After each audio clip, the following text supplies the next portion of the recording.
J'examinais le menu du traiteur pour mon mariage, quand mon téléphone a explosé de notifications. Le texto de maman m'a glacé le sang. Nous avons appelé le lieu de réception et tout annulé. Cet homme n'est pas fait pour toi.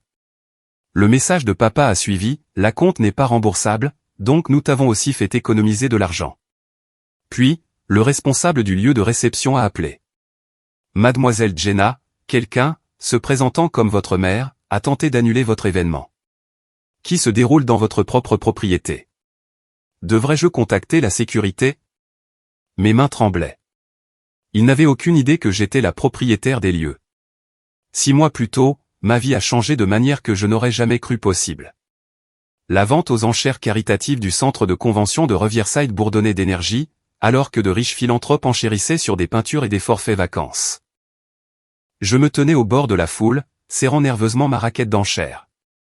Mon entreprise avait acheté une table pour l'événement, et y assister me donnait l'impression de jouer à la grande dame, dans un monde auquel j'appartenais enfin, mais où je me sentais toujours comme une intruse. C'est là que je l'ai remarqué. Un homme d'une trentaine d'années, portant un simple costume bleu marine qui avait connu des jours meilleurs, se tenait devant une aquarelle d'un phare. Contrairement aux autres participants, qui lançaient des offres de $1000 comme de la petite monnaie, il étudiait attentivement son catalogue d'enchères, calculant quelque chose sur son téléphone. « Vous prévoyez d'enchérir sur celui-là » ai-je demandé en m'approchant de lui. Il a souri chaleureusement. « J'essaie. Ma grand-mère a grandi près de ce phare, dans le Maine. Elle va avoir 90 ans le mois prochain, et j'ai pensé. » Il a fait une pause, semblant gêné. C'est probablement idiot de dépenser autant pour de la nostalgie. Pas idiot du tout, l'ai-je rassuré. L'amour fait que chaque prix en vaut la peine. Lorsque les enchères ont commencé à $500, sa raquette s'est immédiatement levée. Une femme en tenue de créateur a rapidement augmenté à $1000. Il a contré avec $1500. Les enchères montaient et descendaient entre eux, jusqu'à ce que le prix atteigne $2000. Je l'ai vu baisser sa raquette, vaincu. Sans réfléchir, j'ai levé la mienne. $2500, ai-je annoncé. Le marteau du commissaire-priseur est tombé, et j'ai gagné. Après avoir récupéré le tableau, je l'ai trouvé assis seul à une table d'angle, l'air abattu. « Excusez-moi » ai-je dit en posant le tableau emballé sur sa table. « Je crois que ceci appartient à votre grand-mère. » Ses yeux se sont écarquillés. « Je ne peux pas. » C'est incroyablement généreux, mais je ne peux pas accepter. Considérez cela comme un cadeau d'anniversaire, de la part d'une inconnue qui pense que les grand-mères de 90 ans méritent de revoir les phares de leur enfance. C'est ainsi que j'ai rencontré Ryan Foster, l'homme qui, plus tard, me montrerait que le véritable amour n'avait rien à voir avec les comptes en banque, et tout à voir avec la grandeur du cœur. Nous avons parlé pendant des heures cette nuit-là. Ryan travaillait comme infirmier en pédiatrie à l'hôpital pour enfants, passant ses journées à réconforter des enfants malades et à soutenir des parents terrifiés. Sa passion pour aider les autres irradiait de chaque mot. Quand il m'a interrogé sur mon travail, j'ai fait simple. Je travaille dans la gestion immobilière, ai-je dit, ce qui n'était pas techniquement un mensonge. Je gérais bien des propriétés, il se trouvait simplement que j'en étais aussi la propriétaire. Ça doit être difficile, a-t-il dit, de gérer les locataires et les problèmes d'entretien. J'ai hoché la tête, le laissant supposer que j'étais une employée de niveau intermédiaire dans une société de gestion. Après des années à fréquenter des hommes qui se sentaient soit menacés par mon succès, soit ne me voulaient que pour mon argent, j'avais appris à garder mes cartes près de moi. La vérité était bien plus complexe que tout ce que Ryan aurait pu imaginer. 5 ans auparavant, j'étais exactement ce que mes parents croyaient encore que j'étais, une jeune diplômée en difficulté, noyée sous les prêts étudiants, cumulant 3 emplois juste pour me payer un studio dans le pire quartier de la ville. Mon diplôme en commerce me semblait inutile, alors que je servais du café, livrais de la nourriture et nettoyais des bureaux la nuit. Tout a changé à la mort de Madame Chen. C'était la propriétaire âgée de l'immeuble où je nettoyais les bureaux.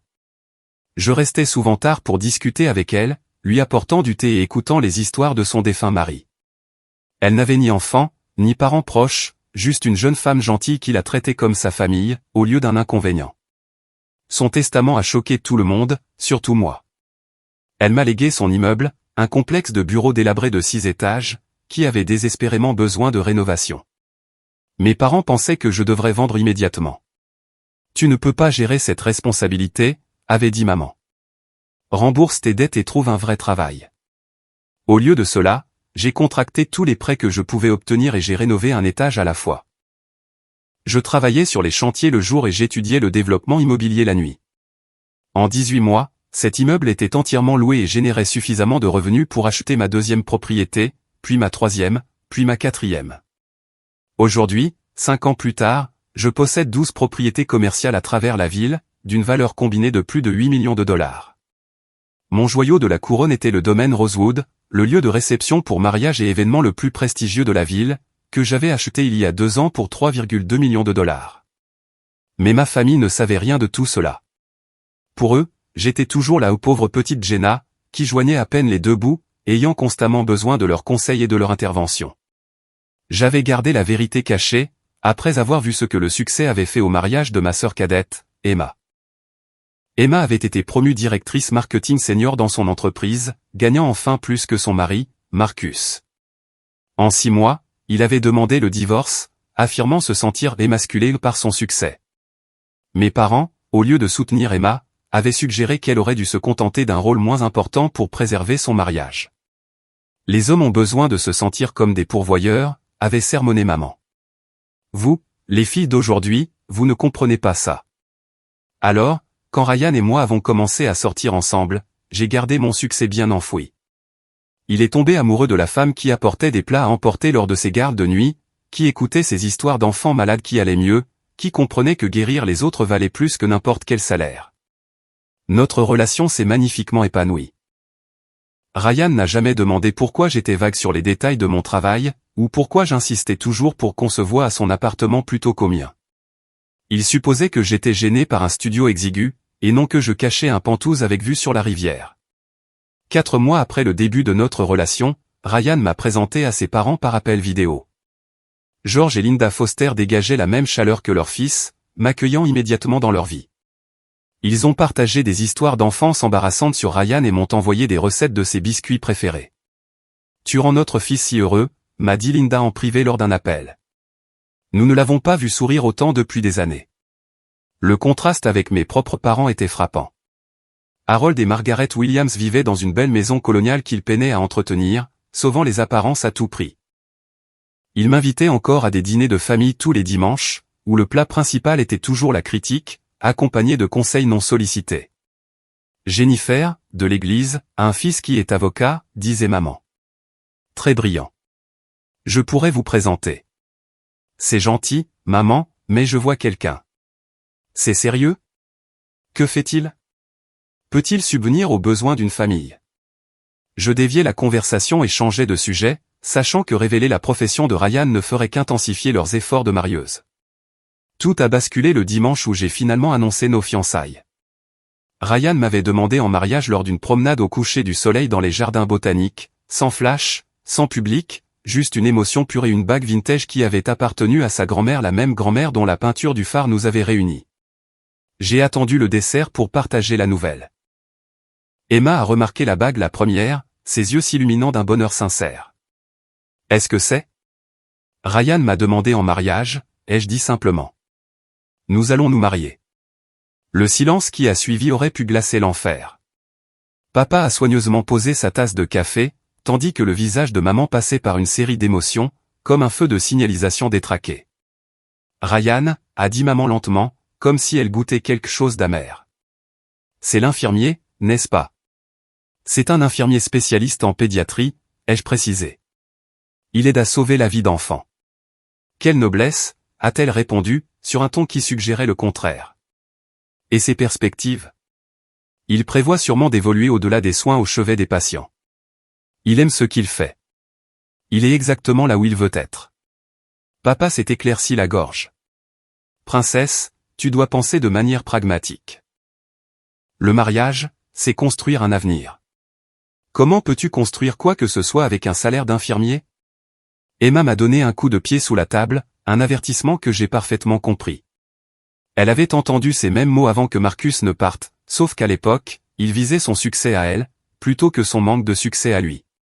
Je me marie avec Ryan parce que je l'aime, ai-je dit fermement. Parce qu'il est gentil et compatissant, et qu'il me fait rire. Parce que quand je suis avec lui, je suis la meilleure version de moi-même. L'amour ne paie pas les factures, a dit maman, les lèvres pincées. Tu as 28 ans, Jenna. Tu ne peux pas te permettre de faire des erreurs romantiques. La valeur d'une femme sur le marché du mariage diminue chaque année. Cette déclaration archaïque m'a donné la chair de poule, mais je me suis mordu la langue. Ils croyaient encore que leur fille en difficulté avait besoin d'un mari riche pour la sauver de la pauvreté. L'ironie, c'est que je pouvais acheter leur maison 10 fois, ce qui ne m'a pas échappé. Nous avons fixé une date, ai-je poursuivi en ignorant leurs objections. Dans 6 mois, au domaine Rosewood. Les sourcils de maman se sont levés. Rosewood? As-tu la moindre idée de ce que coûte ce lieu? Comment pourrais-tu te le permettre? À moins que... Ses yeux se sont plissés. Est-ce que Ryan paie? C'est pour ça que tu te précipites? Nous payons ensemble, ai-je menti avec aisance. Ils avaient une annulation et nous ont offert une réduction. Le dîner s'est terminé par des félicitations forcées et des sourires crispés. Alors qu'Emma me raccompagnait à ma voiture, elle m'a attrapé le bras. Ils vont essayer de saboter ça, m'a-t-elle prévenu. Exactement comme ils l'ont fait avec Marcus, mais à l'envers. Ils l'ont convaincu que je ne respecterai jamais un homme qui gagnait moins. Ils ont semé le doute jusqu'à ce qu'il les croie. Ryan est différent, les jeux assurés. Il ne s'agit pas de Ryan, il s'agit d'eux. Maman prépare déjà quelque chose. Je l'ai vu envoyer des textos sous la table. En rentrant chez moi, j'ai pensé à l'avertissement d'Emma. Mes parents avaient fait fuir mon petit ami d'université en remettant constamment en question ses perspectives de carrière, en suggérant que je me contentais de peu jusqu'à ce qu'il le croie lui-même et parte. Ils avaient contribué au divorce d'Emma en faisant en sorte que Marcus se sente inadéquat. Mais cette fois, c'était différent. Cette fois, j'avais un pouvoir qu'ils ne pouvaient pas imaginer. S'ils voulaient jouer avec mon bonheur, ils allaient apprendre que leur fille était devenue une joueuse qu'ils ne pouvaient pas battre. Je suis entré dans le garage privé de mon immeuble Penthouse, saluant le gardien de sécurité qui me connaissait comme la propriétaire, et non comme une locataire. Dans mon bureau, j'ai affiché les documents de propriété du domaine Rosewood sur mon ordinateur. Mon nom figurait en gras sur chaque page, Jenna Williams, propriétaire unique. Quels que soient les stratagèmes que mes parents préparaient, ils étaient sur le point de découvrir leur plus grosse erreur de calcul. Ils pensaient protéger leur fille sans défense d'une mauvaise décision. Au lieu de cela, ils déclaraient la guerre à une magnate de l'immobilier, qui avait appris que la meilleure défense n'était pas seulement une bonne attaque, mais de posséder tout le champ de bataille. Mon téléphone a vibré avec un texto de Ryan. Tes parents semblaient intéressants. Est-ce que ça va? J'ai souri en tapant ma réponse, parfait, parce que je t'ai. Si seulement ils savaient la tempête qui s'annonçait. Mais certaines batailles, il faut les mener seuls avant de pouvoir vraiment se tenir ensemble. Mes parents voulaient tester notre amour. Ils allaient apprendre que les empires ne sont pas construits par les faibles, et mon cœur non plus. 2 semaines après ce dîner d'annonces désastreux, les premiers signes de la campagne de mes parents ont émergé, comme des mauvaises herbes à travers le béton. Ryan l'a mentionné nonchalamment alors que nous préparions le dîner ensemble dans son appartement, un 2 pièces confortable qui ressemblait plus à un foyer que n'importe quel manoir. Il s'est passé quelque chose de drôle aujourd'hui, a-t-il dit en remuant la sauce des pâtes. Ta mère a appelé le poste des infirmières pour me chercher. Elle a dit qu'elle voulait mieux connaître son futur gendre. Ma main s'est immobilisée sur la salade que je préparais. Elle a appelé pendant ma pause déjeuner. Sheila, à l'accueil, a dit qu'elle avait posé toutes sortes de questions avant que je puisse prendre le téléphone. Elle voulait savoir depuis combien de temps je travaillais là, quel était mon poste, si je comptais rester en pédiatrie. Les feuilles de laitue se sont froissées sous ma poigne qui se resserrait. Qu'est-ce que tu lui as dit? La vérité. Que j'aime mon travail et que je compte continuer à le faire. Elle a semblé déçue. Elle m'a demandé si j'avais envisagé de faire des études de médecine ou d'administration hospitalière. Je lui ai dit que ni l'un ni l'autre ne m'intéressait. Bien sûr, qu'elle l'avait fait. Dans le monde de Margaret Williams, l'ambition ne comptait que si elle menait à un bureau de direction ou à un titre de docteur. Le fait que Ryan passait ses journées à tenir les mains d'enfants terrifiés pendant les procédures, ou à rester tard pour réconforter un parent en deuil, ne signifiait rien si cela ne s'accompagnait pas d'un salaire à 6 chiffres. Elle a aussi posé des questions sur mes prêts étudiants, a poursuivi Ryan, ignorant ma colère grandissante. Elle voulait connaître le montant exact et mon plan de remboursement. Ça m'a paru assez indiscret, mais j'ai supposé qu'elle était simplement protectrice. Protectrice. C'est un mot pour le dire. On pourrait aussi dire calculatrice, manipulatrice ou contrôlante. Je me suis forcé à sourire et à changer de sujet, mais à l'intérieur, je planifiais déjà des contre-mesures. L'intrusion suivante a eu lieu 3 jours plus tard. Je suis arrivé à l'appartement de Ryan pour le trouver assis sur son canapé, entouré de papiers, l'air perplexe. « Ton père est passé », a-t-il dit en désignant le désordre. Il a apporté tout ça. J'ai ramassé la pile la plus proche, des brochures de programmes de MBA, des annonces de postes de direction dans le secteur de la santé, des guides d'investissement, et même un guide d'études pour la licence d'agent immobilier, avec un post-it disant « Jenna pourrait t'aider à démarrer ». Il est resté 1 heure, a expliqué Ryan, n'arrêtant pas de parler de maximiser son potentiel et de subvenir aux besoins d'une famille. Il m'a proposé de m'écrire une lettre de recommandation pour une école de commerce, grâce à ses relations. Harold Williams n'avait pas de vraies relations. Il citait constamment des noms au country club, dont il pouvait à peine se payer l'adhésion, mais son influence réelle se limitait à obtenir une bonne table au steakhouse local. Pourtant, l'audace de se présenter chez Ryan me mettait en colère. Il part d'une bonne intention, a dit Ryan, prenant mon silence pour de la gêne, même si sa manière de faire laisse à désirer. Doux, compréhensif Ryan. Il voyait le meilleur en chacun, même quand ils essayaient activement de le saper. C'était l'une des qualités que j'aimais le plus chez lui. Mais en ce moment, cela rendait sa protection plus difficile. 1 semaine plus tard, Emma a appelé avec un avertissement qui m'a glacé jusqu'aux os. Réunion de sœurs d'urgence, a-t-elle dit. Tullies Coffee dans 20 minutes. Je l'ai trouvée dans une banquette d'angle, déchiquetant nerveusement une serviette en papier. Emma avait l'air épuisée, des cernes sous les yeux racontant l'histoire de Nuit Blanche depuis son divorce. Il recommence, a-t-elle dit sans préambule. La même chose qu'ils ont faite avec Marcus, mais à l'envers. Que veux-tu dire? Maman a passé des coups de fil. Tante Patricia m'a dit qu'elle lui avait demandé si elle connaissait de jeunes hommes convenables pour toi. Quand Patricia lui a rappelé que tu étais fiancé, maman a carrément dit, les fiançailles peuvent se rompre et que Ryan n'était qu'une passade. La tasse de café tremblait dans mes mains. Elle a dit quoi? Ce n'est pas le pire. Tu te souviens de l'amie du club de lecture de maman, Dorothy? Son fils a surpris maman à leur dernière réunion. Elle discutait du fait que les infirmiers travaillent de longues heures, qu'ils sont exposés à des maladies, que le travail posté signifierait que Ryan ne pourrait pas être un mari et un père présent. Elle sème des graines, Jenna, faisant en sorte que tout son cercle social pense que Ryan est un mauvais choix. Emma a sorti son téléphone, me montrant des captures d'écran des réseaux sociaux de la femme de notre cousin. Regarde les commentaires sur l'annonce de tes fiançailles. J'ai fait défiler, le cœur serré. Mêlés aux félicitations, se trouvaient des pics subtils qui portaient la marque de maman. J'espère qu'il pourra t'offrir la vie que tu mérites. Mon ami médecin est toujours célibataire si les choses ne marchent pas. Les infirmiers ont des horaires si difficiles. J'espère que tu es prête pour ce style de vie. Elle utilise tout son réseau social comme une arme, a dit Emma, exactement comme elle l'a fait avec Marcus, sauf qu'à l'époque, elle l'a fait se sentir inadéquat. Cette fois, elle essaie de convaincre tout le monde que Ryan est inadéquat. Comment sais-tu tout ça? Le sourire d'Emma était amer. Parce que je les observe depuis mon divorce, en documentant leur schéma.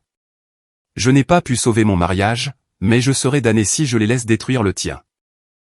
Elle a fait glisser un dossier Mani sur la table.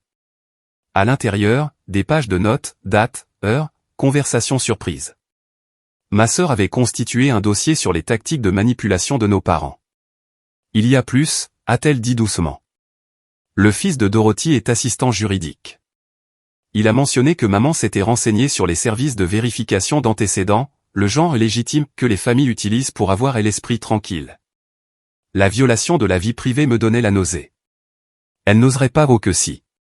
Elle l'a fait avec Marcus. Elle a engagé quelqu'un pour fouiller dans sa famille, ses ex-petites amies, son historique de crédit. Puis, elle laissait tomber de petits indices sur ce qu'elle avait entendu, jusqu'à ce qu'ils deviennent paranoïaques à propos de tout. J'ai pensé aux gentils parents de Ryan dans le Maine, à sa grand-mère âgée avec sa peinture du phare. L'idée qu'un enquêteur les harcèle me mettait hors de moi.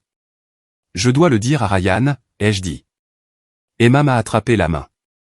Pas encore. Si tu le lui dis maintenant, alors qu'ils pensent encore qu'ils partent d'une bonne intention, il les confrontera. Ils retourneront la situation, en disant que tu le montes contre ta famille. Un coup de manipulation classique. Tu as d'abord besoin de preuves. Elle avait raison.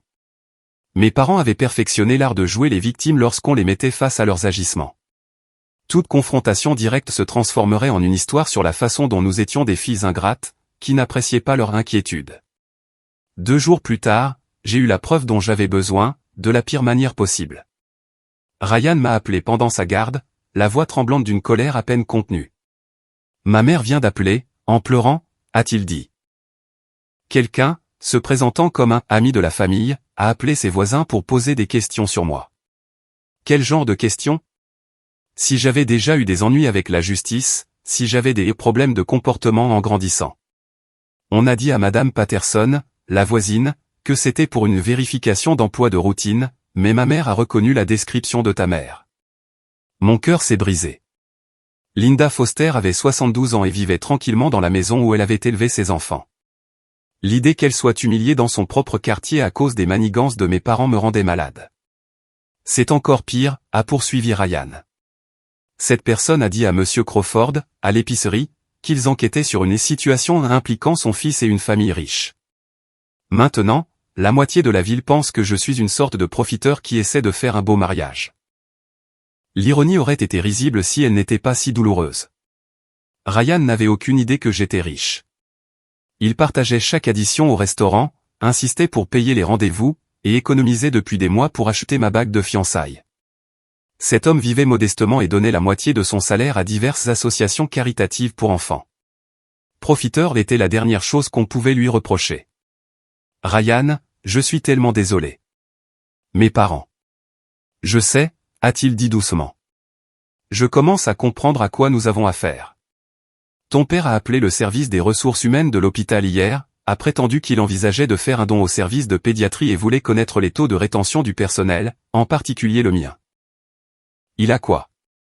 Il a demandé si j'avais des mesures disciplinaires, combien de jours de maladie j'avais pris, s'il y avait eu des plaintes de patients. Les RH l'ont rembarré, mais quand même. Qui fait ça? Harold et Margaret Williams faisaient ça. Des parents qui voyaient leurs enfants non pas comme des individus à aimer, mais comme des investissements à gérer. Des parents qui croyaient que l'amour pouvait se négocier comme un contrat commercial, et que le bonheur pouvait être sacrifié pour le statut. Cette nuit-là, j'ai passé mes propres appels. D'abord, à Thomas, mon directeur au domaine Rosewood. Thomas, j'ai besoin que vous signaliez quelque chose pour moi. Mes parents pourraient essayer de vous contacter à propos de mon mariage. En aucun cas, ils ne sont autorisés à apporter des modifications à ma réservation. Bien sûr, mademoiselle Williams. Dois-je également alerter la sécurité? Pas encore. Documenter simplement tout contact qu'il pourrait avoir. Ensuite, j'ai appelé mon avocate, Patricia Hernandez, qui s'était occupée de toutes mes acquisitions immobilières. J'ai besoin de connaître mes options si mes parents intensifient leur ingérence dans ma vie personnelle, ai-je expliqué. Parlons-nous de harcèlement? De diffamation? Probablement les deux. Ils enquêtent sur mon fiancé, contactent sa famille, son lieu de travail, essaient de saboter notre relation. Le silence de Patricia en disait long. Elle avait vu assez de dysfonctionnements familiaux dans sa carrière pour reconnaître les schémas dangereux. Commencez à tout documenter, a-t-elle conseillé. Sauvegardez les textos, enregistrez les appels si c'est légal dans votre état, et tenez un journal des incidents. S'ils franchissent certaines limites, nous pouvons engager des poursuites pour obtenir des ordonnances restrictives ou des lettres de cessation et d'abstention. Ça n'ira pas jusque-là, ai-je dit, sans être sûr de le croire. Jenna, a dit doucement Patricia, d'après mon expérience, les parents qui engagent des détectives privés pour saboter les relations de leurs enfants adultes ne respectent pas les limites normales. Protégez-vous, et protégez Ryan. Après avoir raccroché, je me suis assise dans mon bureau, fixant le mur de titres de propriété encadré qui représentait mon succès. Chaque bâtiment avait été une bataille, chaque acquisition une victoire contre tous ceux qui disaient que je ne pouvais pas le faire. Mais ces combats avaient été menés contre des banques, des vendeurs et des conditions de marché. Ce combat était contre les personnes qui étaient censées m'aimer inconditionnellement. Mon téléphone a vibré avec un texto de Ryan. Malgré tout, je t'aime. Tes parents peuvent enquêter autant qu'ils veulent. Ils ne trouveront rien qui changera ce que je ressens pour toi. J'ai souri à travers mes larmes. Il avait raison. Il pouvait fouiller autant qu'il voulait dans le passé de Ryan. Tout ce qu'il trouverait, c'était un homme bon qui consacrait sa vie à aider les autres. Ce qu'il ne trouverait pas, ce qu'il ne pourrait pas comprendre, c'est que le véritable amour n'était pas une question de code de crédit ou de trajectoire de carrière. C'était de se choisir encore et encore, surtout quand le monde essayait de vous séparer. Mais si mes parents voulaient enquêter, il était peut-être temps qu'ils apprennent que leur fille était devenue assez douée à ce jeu elle-même. J'ai ouvert mon ordinateur portable et j'ai commencé mes propres recherches, en commençant par la raison pour laquelle Harold et Margaret Williams étaient si désespérés de contrôler les mariages de leur fille. Ce que j'ai trouvé allait tout changer. 3 mois avant notre mariage, la campagne de ma mère est passée d'une sape subtile à une guerre ouverte. Le premier coup a été tiré à la fête du 3e anniversaire de mon neveu, un rassemblement qui aurait dû célébrer le petit Kevin, mais qui est devenu l'événement de réseautage personnel de Margaret Williams pour mon fiancé de remplacement. Je suis arrivé chez Emma et j'ai trouvé une BMW inconnue garée dans l'allée, à côté de la Lexus de mes parents. Par la fenêtre, je pouvais voir maman faire de grands gestes en direction d'un homme en costume cher, tandis qu'Emma se tenait à proximité, les bras croisés, l'air furieux. Tati Jenna. Kevin a couru vers moi dès mon entrée, du gâteau au chocolat déjà étalé sur son t-shirt de dinosaure. Je l'ai pris dans mes bras, reconnaissante de la distraction, tout en évaluant la situation. L'étranger se tenait près de la cheminée comme s'il était chez lui, un verre en cristal à la main, riant trop fort à quelque chose que papa avait dit. Tout en lui criait le nouveau riche, du costume de marque qui ne lui allait pas tout à fait à la Rolex qui captait la lumière à chaque geste. Jenna, la voix de maman portait cette fausse gaieté qui annonçait des ennuis. Viens rencontrer Brandon Chen. C'est le fils de Dorothy, le banquier d'investissement dont je t'ai parlé. Il se trouvait être en ville et il est passé. Il se trouvait, n'est-ce pas? Tout comme maman se trouvait porter son plus beau tailleur Saint John à la fête d'anniversaire d'un bambin. Tout comme le buffet du traiteur se trouvait inclure des crevettes cocktail au lieu de nuggets de poulet. Brandon a tendu une main manucurée, son sourire aussi étudié que celui d'un politicien. Ta mère m'a tant parlé de toi. L'immobilier commercial, c'est bien ça? J'adorerais discuter de quelques opportunités d'investissement. J'ai senti le piège se refermer. Maman lui avait dit que je travaillais dans l'immobilier, mais avait clairement laissé entendre que j'étais une sorte de secrétaire qui pourrait être impressionné par un discours financier. Gestion immobilière, en fait, ai-je corrigé en utilisant ma dérobade habituelle. N'empêche, vous devez avoir des informations sur les tendances du marché. On devrait dîner un de ces soirs, pour discuter de la diversification de portefeuille. Mon fiancé et moi serions ravis, ai-je dit en insistant sur le mot fiancé. Ryan est très intéressé par les stratégies d'investissement pour sa planification de retraite. Le sourire de Brandon a vacillé. La mâchoire de maman s'est crispée. Papa a soudainement trouvé son whisky fascinant. En parlant de Ryan, a interjeté maman, quel dommage qu'il n'ait pas pu venir. Une autre garde de week-end. Il est à l'hôpital. Oui. 3 enfants sont arrivés d'un accident de voiture la nuit dernière. Il est resté après sa garde pour s'assurer qu'ils n'étaient pas seuls, pendant que leurs parents étaient en chirurgie. Quel dévouement, a dit Brandon, réussissant à faire passer la compassion pour un défaut de caractère. Bien que j'imagine que les heures supplémentaires aident, avec un salaire d'infirmier. Il n'a pas d'heures supplémentaires pour rester avec des enfants effrayés, ai-je dit froidement. Il le fait parce qu'il s'en soucie. Maman a ri, ce sont cristallins qui précédaient ses pics les plus cruels. Jenna a toujours été attirée par les types serviables. Tu te souviens à l'université, quand elle sortait avec ce garçon qui voulait rejoindre les corps de la paix. Comment s'appelait-il? Celui qui ne pouvait pas se permettre de t'emmener dans des endroits chics. Il s'appelait Daniel, ai-je dit doucement. Et maintenant, il dirige une organisation à but non lucratif qui a construit des écoles pour des milliers d'enfants au Guatemala. Oui, eh bien, la noblesse ne paie pas les écoles privées, n'est-ce pas? Maman s'est tournée vers Brandon. Avez-vous des enfants? La conversation a dégénéré à partir de là, maman mettant en avant les réussites de Brandon tout en trouvant des moyens de dénigrer le caractère de Ryan. Les gains en investissement contre les vies sauvées. Les portefeuilles d'actions contre le fait de tenir la main d'une mère pendant que son enfant subissait une intervention chirurgicale. Dans le monde de Margaret Williams, le score était clair. Emma est apparue à mon coude pendant le monologue de maman sur la maison de vacances de Brandon. Ça fait 1 heure qu'elle est là-dessus, a-t-elle chuchoté. Elle a même apporté son CV. Il est sur le comptoir de la cuisine. Elle a apporté son CV à la fête d'anniversaire de Kevin? Complet, avec l'historique de son salaire. J'ai peut-être accidentellement renversé du jus dessus. La fête a continué, maman orchestrant des moments décontractés pour que Brandon et moi interagissions. Elle l'a assis à côté de moi pendant le gâteau, lui a fait m'aider à porter les cadeaux à la voiture, et a même suggéré que nous, les jeunes, devrions aller voir le nouveau bar à vin du centre-ville. Je devrais y aller, ai-je dit après 2 heures à esquiver les avances de Brandon et les machinations de maman. Ryan et moi avons des préparatifs de mariage demain. Oh, à ce sujet, a dit maman en sortant une carte de visite avec un grand geste. Brandon connaît la plus merveilleuse organisatrice de mariage. Très exclusive. Elle pourrait probablement arranger les modestes préparatifs que vous avez faits. Arranger. Comme si mon mariage était défaillant parce que Ryan était impliqué. La semaine suivante a révélé de nouvelles profondeurs dans la trahison de mes parents. Ryan et moi déjeunions à son hôpital quand il a reçu un appel des RH. Monsieur Foster, nous avons besoin que vous veniez au bureau. Il y a eu une situation. J'ai attendu à la cafétéria, regardant des enfants malades en fauteuil roulant rire des tours d'un chien de thérapie, quand Ryan est revenu, l'air secoué. Ton père a essayé de me soudoyer, a-t-il dit simplement. Les mots ne faisaient pas sens. Quoi? Ryan a sorti son téléphone, me montrant une application d'enregistrement. Après ce qui s'est passé avec ma mère, j'ai commencé à enregistrer toutes les visites inattendues. Heureusement. Il a joué l'enregistrement. La voix de mon père, habituellement si pompeuse et assurée, semblait presque douce.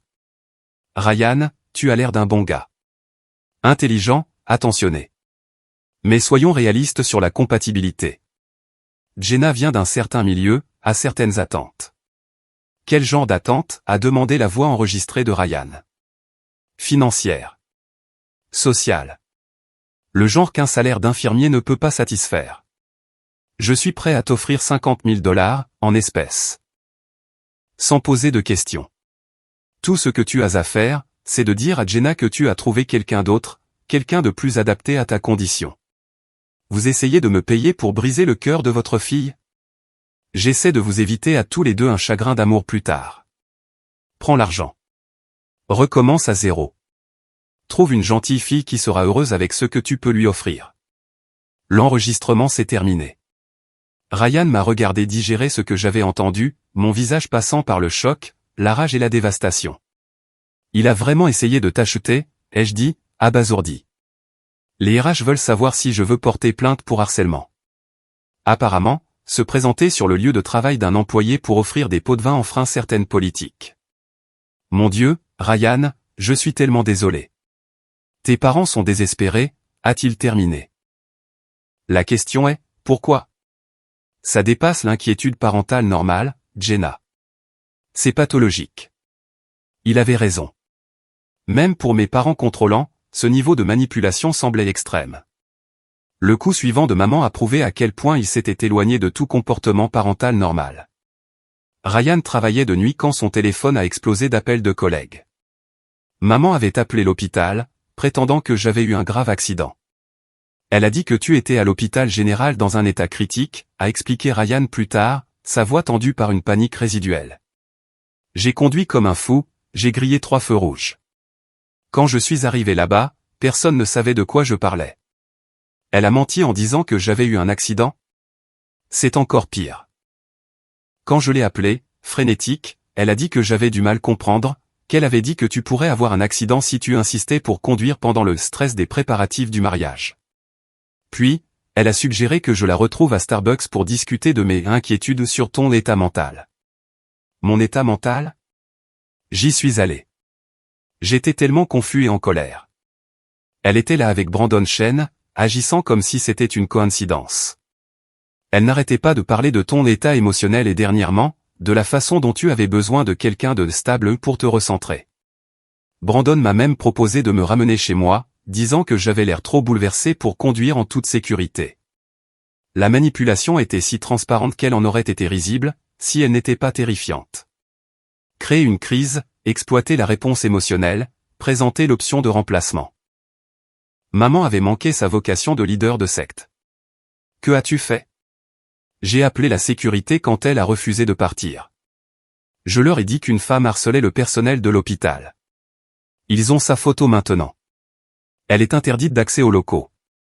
J'aurais dû me sentir vengé, mais je me sentais seulement vide. C'étaient mes parents. Les gens qui m'avaient élevé, qui avaient prétendu vouloir le meilleur pour moi. Pourtant, ils étaient là, essayant littéralement de torturer psychologiquement l'homme que j'aimais. Emma a appelé le lendemain avec des informations qui ont finalement fait s'assembler les pièces du puzzle. Je sais pourquoi ils sont si désespérés, a-t-elle dit sans préambule. J'ai fait quelques recherches après l'apparition de Brandon.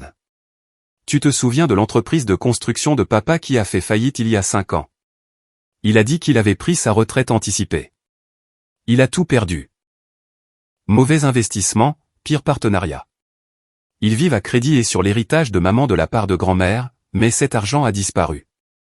Ils ont 3 mois de retard sur l'hypothèque. Quoi? Mais ils appartiennent toujours au country club, conduisent toujours des voitures de luxe. Tout est en leasing. Tout n'est qu'apparence. Ils sont fauchés, Jenna. Et la famille de Brandon détient leur hypothèque. La dernière pièce s'est mise en place avec une clarté écœurante. Ils sont en train de me vendre. Le père de Brandon leur a fait une offre. Si Brandon t'épouse, ils annuleront la dette. Maman leur a probablement promis que tu avais de l'argent ou des relations, ou quelque chose du genre. Elle essaie littéralement de payer leurs factures avec ton mariage.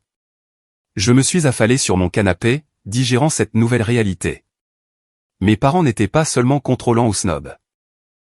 Ils tentaient de vendre leur fille pour se sauver de la ruine financière. Il y a plus, a poursuivi Emma. J'ai trouvé le détective privé que maman a engagé. Un type nommé Stanley Morrison.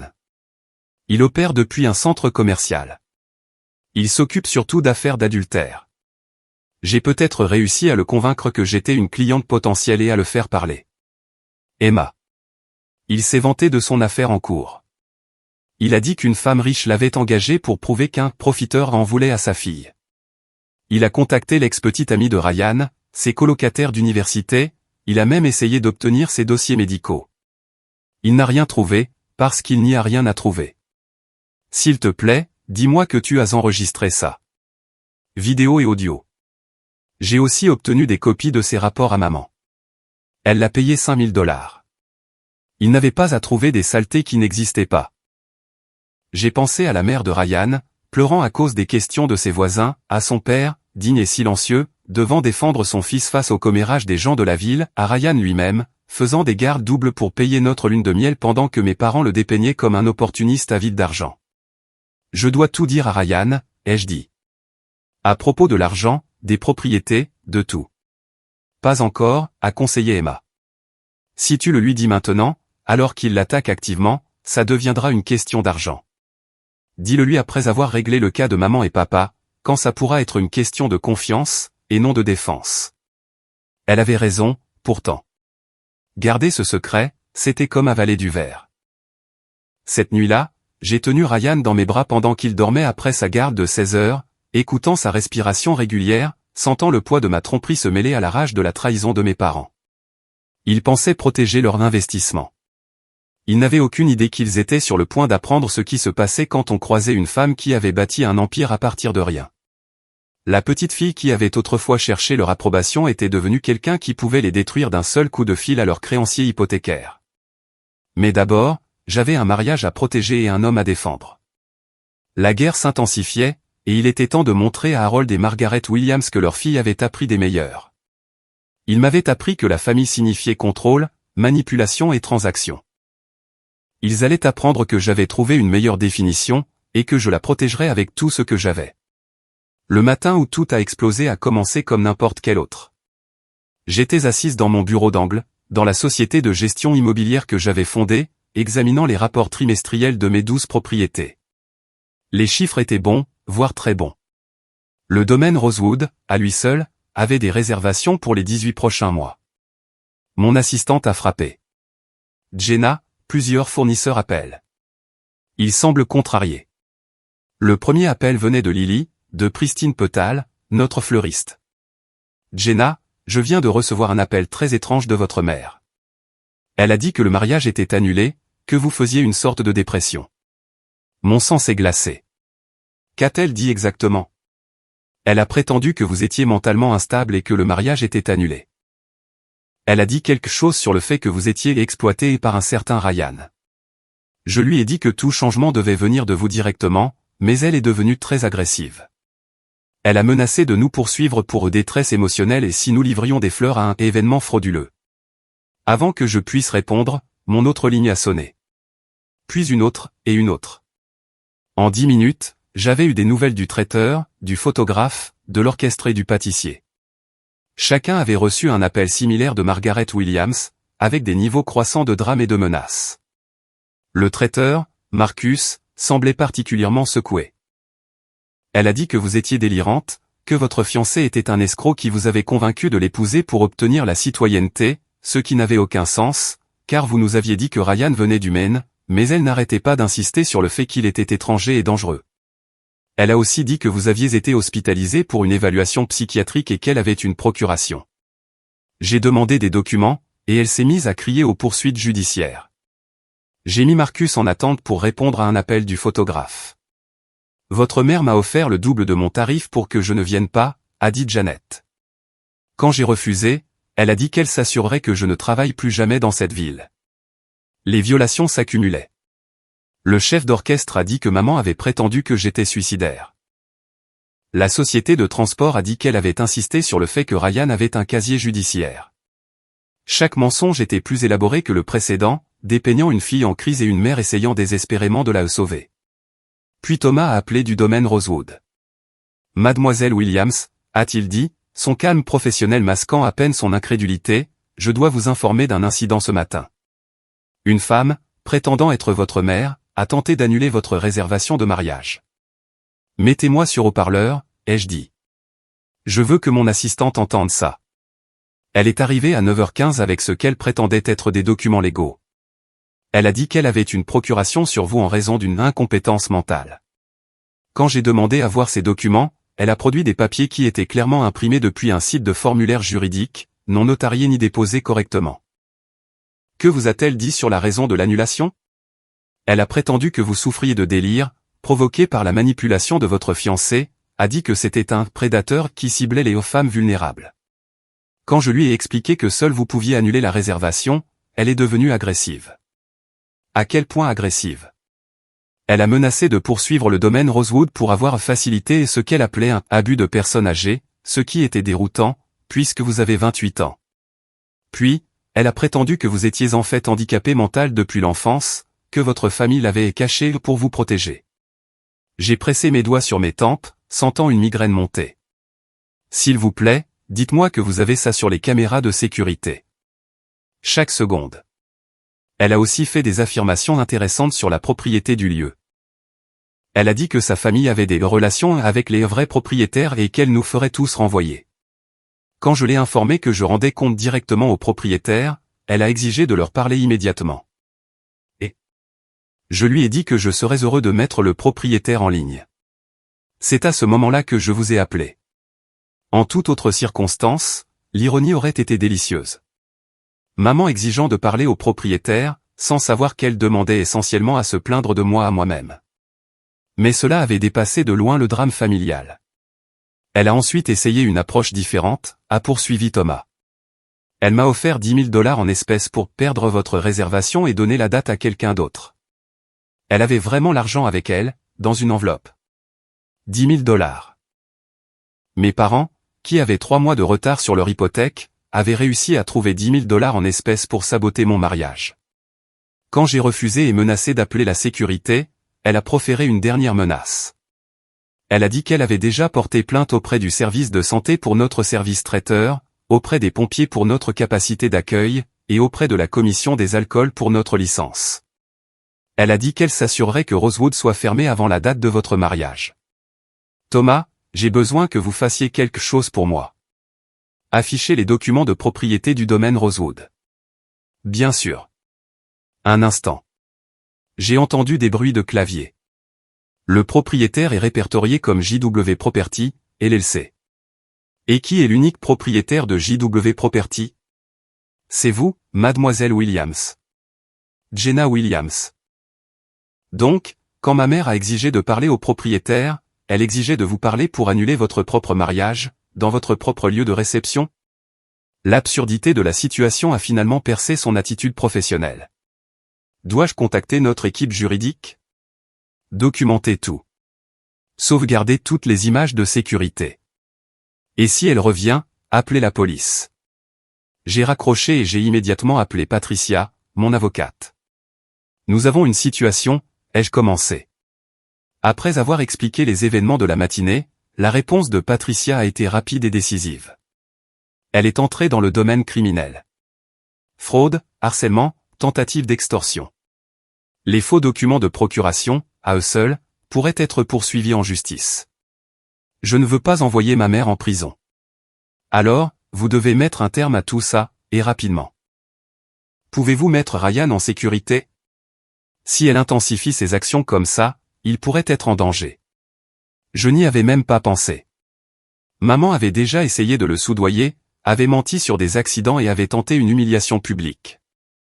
Et si elle décidait qu'une action plus directe était nécessaire? J'ai appelé Ryan immédiatement. Où es-tu?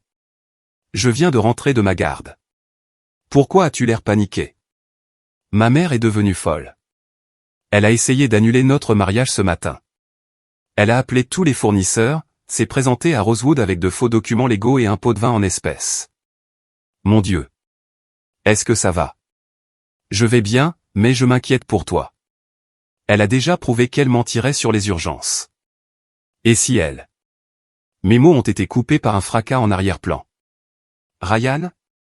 Quelqu'un vient de casser ma fenêtre. J'ai entendu du verre se briser, Ryan jurait. Il y a une brique avec un mot. Sors de là. Va chez tes voisins et appelle la police. Le maudit, laisse-la tranquille ou la prochaine fois, ce ne sera pas une fenêtre. Mes mains tremblaient de rage. Ma mère avait engagé quelqu'un pour jeter une brique à travers la fenêtre de mon fiancé. Ce n'était plus de la manipulation. C'était du terrorisme. J'appelle le 911, ai-je dit. Reste en ligne avec moi. 20 minutes plus tard, j'ai retrouvé Ryan au poste de police. Il avait l'air secoué mais indemne, toujours en blouse de travail. Le sergent de service a pris notre déposition avec une incrédulité croissante. Donc, votre mère a engagé quelqu'un pour vandaliser la maison de Monsieur Foster parce qu'elle n'approuve pas vos fiançailles? C'est plus complexe que ça, ai-je commencé, puis je me suis arrêté. Comment expliquer que vos parents étaient si désespérés de vous vendre au fils de leurs créanciers qu'ils en venaient à la violence? Nous avons déposé une plainte, et Ryan est rentré avec moi pour la première fois. J'ai observé son visage alors que nous entrions dans mon penthouse, admirant les baies vitrées, la cuisine professionnelle, l'art sur les murs. Ce n'est pas ce à quoi je m'attendais de la part de quelqu'un qui travaille dans la gestion immobilière, a-t-il dit lentement. Je suis propriétaire de l'entreprise, ai-je avoué. Et de 12 propriétés, y compris le domaine Rosewood. Ryan s'est assis lourdement sur le canapé en cuir. Tu es riche. Oui. Et tu ne me l'as pas dit parce que chaque homme avec qui je suis sorti avant, soit me voulait pour mon argent, soit se sentait émasculé par mon succès. Parce que le mari de ma sœur l'a quitté quand elle a commencé à réussir. Parce que je voulais que quelqu'un m'aime moi, pas mon compte en banque. Ryan est resté silencieux un long moment. Tes parents pensent que j'en ai après ton argent. Mes parents ne savent pas que j'ai de l'argent. Ils pensent qu'ils protègent leur pauvre fille d'un infirmier profiteur. C'est de la folie. Je sais. Je suis désolé. J'aurais dû te le dire. Ryan a levé la main. Je ne suis pas en colère à propos de l'argent, Jenna. Je suis en train de digérer le fait que ta mère vient de faire attaquer ma maison parce qu'elle pense que je ne suis pas assez bien pour sa fille secrètement riche, qu'elle croit pauvre. Tu te rends compte à quel point cette phrase est folle? Malgré tout, j'ai ri. C'était absurde. Une tragédie d'erreur qui serait comique si elle n'était pas activement dangereuse. Qu'a-t-elle fait d'autre aujourd'hui? A demandé Ryan. Je lui ai raconté les appels aux fournisseurs, les faux documents, la tentative de corruption. À chaque révélation, son visage s'assombrissait. Elle a dit aux gens que tu étais mentalement incompétente, suicidaire, que j'étais un prédateur. Elle est désespérée. Ma sœur a découvert qu'ils sont fauchés. La famille de Brandon Chen détient leur hypothèque. Si je l'épouse, leur dette disparaît. Donc, ils essaient littéralement de te vendre. Oui. Ryan s'est levé brusquement, arpentant la pièce jusqu'à la fenêtre. Nous devons arrêter ça maintenant, avant que quelqu'un ne soit blessé. Que suggères-tu? Tu as dit que ta mère ne sait pas que tu possèdes Rosewood. Personne dans ma famille ne le sait. Alors, il est temps pour une inspection surprise. Comment la propriétaire du domaine Rosewood se sent-elle à propos de quelqu'un qui essaie de saboter un événement dans son propre lieu de réception? Un lent sourire s'est dessiné sur mon visage. Elle est furieuse, et elle a d'excellents avocats. Bien. Parce que j'en ai assez d'être dépeint comme le méchant dans le conte de fées tordu de tes parents. Ils veulent voir un prédateur? Montrons-leur ce qui se passe quand quelqu'un menace vraiment ce qui est à moi. L'homme qui passait ses journées à réconforter des enfants malades avait une colonne vertébrale d'acier quand on le poussait. C'était une raison de plus pour laquelle je l'aimais. D'abord, nous devons tout sécuriser, ai-je dit, passant en mode affaires. Je vais demander à Thomas de changer tous les mots de passe des fournisseurs, d'exiger une confirmation verbale de ma part personnellement pour tout changement. La sécurité de tous les lieux aura les photos de maman et papa. Et pour les questions juridiques? Les faux documents? Patricia s'en occupe déjà. Elle demande une ordonnance restrictive et des lettres de cessation et d'abstention. La brique à travers ta fenêtre est de notre dossier. Ryan est retourné sur le canapé, me serrant contre lui. Je suis désolé que tes parents soient comme ça. Je suis désolé qu'ils t'aient attaqué. Rien de tout ça n'est de ta faute. Non, mais c'est notre réalité maintenant. Quand je t'ai demandé en mariage, je savais que ta famille était difficile. Je ne savais pas qu'ils étaient dangereux. Nous sommes restés assis en silence, digérant les événements de la journée. Mon téléphone a vibré avec des messages de fournisseurs, tous confirmant qu'ils avaient reçu mes mises à jour de sécurité. Le domaine Rosewood avait déjà mis en place de nouveaux protocoles. Mon empire se protégeait. Mais en regardant Ryan, j'ai réalisé que la vraie bataille ne concernait pas les lieux ou les fournisseurs. Il s'agissait de savoir si l'amour pouvait survivre quand la famille devenait l'ennemi. Mes parents avaient utilisé toutes les armes de leur arsenal aujourd'hui. Ils avaient échoué. Demain, ce serait à mon tour de riposter. Et contrairement à eux, j'avais la vérité, les ressources et une juste fureur de mon côté. La petite fille qui avait autrefois désiré leur approbation était devenue une femme qui pouvait les détruire.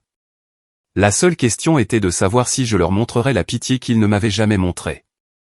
Ma salle de crise n'était pas dans une salle de conseil d'entreprise, mais dans mon bureau, entouré des preuves de la campagne de mes parents contre mon bonheur. Patricia avait tout disposé sur la table de conférence, les images de sécurité de Rosewood, les enregistrements des appels menaçants aux fournisseurs, les faux documents de procuration, les photos de la fenêtre brisée de Ryan, et le joyau de la couronne, la brique avec sa note menaçante. C'est suffisant pour envoyer votre mère en prison pour plusieurs années, a dit Patricia en ajustant ses lunettes de lecture. Fraude, harcèlement, tentative d'extorsion, complot en vue de commettre du vandalisme. On pourrait probablement ajouter la diffamation, étant donné ce qu'elle a dit aux fournisseurs à propos de Ryan. Je ne veux pas qu'elle aille en prison, ai-je dit. Je veux qu'elle arrête. Alors, nous avons besoin d'un levier de pression, plus que de simples accusations criminelles. J'avais passé la nuit à y réfléchir, à élaborer une stratégie comme je le faisais pour les acquisitions immobilières. En affaires, on ne montre jamais son jeu avant de connaître toutes les cartes de son adversaire. Il était temps de révéler les miennes. Organiser une réunion, ai-je dit. Chez mes parents, demain à 14 heures. Dites-leur que c'est à propos du mariage et que je suis prête à discuter de leurs préoccupations. Amenez toute votre équipe, Jenna. Et amenez l'expert comptable judiciaire, celui qui a aidé pour l'acquisition de la Meridian Plaza. Les sourcils de Patricia se sont levés. Vous voulez faire une divulgation financière complète? Je veux les ensevelir sous la vérité, jusqu'à ce qu'ils ne puissent plus respirer. Le lendemain matin, je me suis préparé comme un général partant en guerre. Un tailleur conservateur pour les dérouter. Les cheveux en chignon autoritaire qui criaient d'affaires, pas marié. Ryan a insisté pour venir, et je n'ai pas discuté. Il avait gagné le droit de faire face à ses accusateurs. Nous sommes arrivés à la maison coloniale de mes parents dans un convoi qui aurait rendu un diplomate envieux, la BMW de Patricia, suivi de l'Audi de son associé, de la Tesla de l'expert comptable, et de ma propre Honda discrète, un choix délibéré pour maintenir l'illusion jusqu'au moment parfait. Maman a ouvert la porte, en perles et en tailleur Saint-John, son uniforme d'intimidation. Son sourire a vacillé quand elle a vu l'entourage. Jenna, ma chérie, qui sont tous ces gens? Mon équipe juridique, ai-je dit, en passant simplement devant elle pour entrer dans la maison où j'avais grandi, en m'entendant dire que je n'arriverais jamais à rien sans un mari qui réussit. Papa attendait dans le salon, Brandon Chen à ses côtés, comme une doublure mal choisie. Il l'avait vraiment invité à mon intervention. L'audace était presque admirable. Asseyez-vous, ai-je commandé, en prenant la position de pouvoir près de la cheminée, où des photos de famille montraient des temps plus heureux, avant que l'argent et la manipulation n'empoisonnent tout. Patricia a commencé à disposer des documents sur la table basse. L'expert comptable a ouvert son ordinateur portable. Ryan se tenait à mes côtés, solide et stable. « Qu'est-ce que c'est ?» a exigé papa. « Ceci, » a dit Patricia, « est une réunion de cessation et d'abstention, avec la possibilité d'éviter des poursuites pénales. » Le visage de maman est devenu blanc. « Pénal ? Comment osez-vous nous menacer ? Nous essayons de protéger notre fille. En commettant une fraude ? Patricia a sorti les faux documents. En tentant de soudoyer le personnel du lieu de réception ? En engageant quelqu'un pour vandaliser la maison de M. Foster ? Nous n'avons engagé personne, a protesté maman. Donc, la brique qui a traversé sa fenêtre s'est trouvée, par hasard, accompagnée d'une note menaçante dont l'écriture correspond à la vôtre ? Patricia a produit une analyse graphologique. Voudriez-vous expliquer cela à un juge ? La pièce est devenue silencieuse, à l'exception du bruit de frappe de l'expert comptable. Brandon s'est agité, mal à l'aise, reconsidérant clairement sa présence. Puisque vous êtes si préoccupé par ma sécurité financière, ai-je dit, ma voix d'un calme mortel, discutons correctement. J'ai fait un signe de tête à l'expert comptable, qui a tourné l'écran de son ordinateur portable vers mes parents. La valeur nette actuelle de Mademoiselle Williams, à la clôture du marché hier. Le chiffre a flotté dans l'air comme une bombe. 8,7 millions de dollars. Maman a émis un son étranglé. Le verre de whisky de papa a glissé de ses doigts inertes, se brisant sur le parquet. C'est impossible, a balbutié maman. Voulez-vous que je détaille ? L'expert comptable a cliqué sur les écrans. 12 propriétés commerciales évaluées à 6,8 millions de dollars, des actifs liquides de 1,2 million, une évaluation d'entreprise de 700 000. Voulez-vous voir la liste des propriétés ? Chaque clic était un nouveau clou dans leur cercueil. Le centre commercial qui générait 40 000 dollars par mois, l'immeuble de bureau dans le quartier financier, et enfin, le domaine Rosewood. Tu possèdes Rosewood, la voix de papa s'est brisée. Depuis 2 ans maintenant. Ce qui signifie que lorsque vous avez essayé de soudoyer mon employé, Thomas, avec 10 000 dollars pour annuler mon mariage, vous tentiez de soudoyer mon personnel pour me trahir dans mon propre lieu de réception. Brandon s'est levé brusquement. Je devrais y aller. Asseyez-vous, ai-je lancé. Vous faites partie de ça.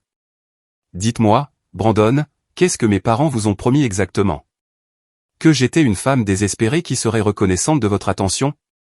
Que j'avais besoin d'être sauvée d'un pauvre infirmier ? Son silence était un aveu suffisant. Laissez-moi deviner. Votre père détient leur hypothèque. 3 mois de retard, menacé de saisie. Épouser la fille, annuler la dette.